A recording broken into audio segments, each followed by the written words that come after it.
আসসালামু আলাইকুম বন্ধুরা, আজকে খাঁচা পরিষ্কার করতে গিয়ে দুটা সাপের বাচ্চা দেখলাম।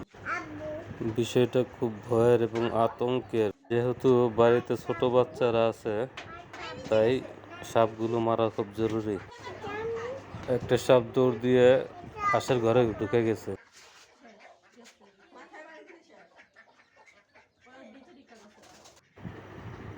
আপনারা দেখতে পাচ্ছেন, একটাকে মেরে ফেলছি। এই হাড়ির নিচে একটা লুকিয়ে আছে, ওই যে দেখা যায়। এখন এটাকে মারতে হবে। ওই দেখছো, এই যে পাজি বেটা পাগটা মনে হয়, এই যে দেখছো।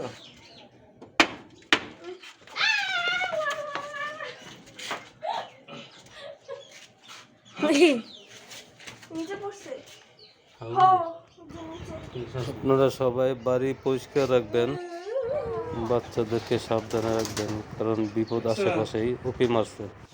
সবাই ভালো থাকবেন। আল্লাহ হাফেজ।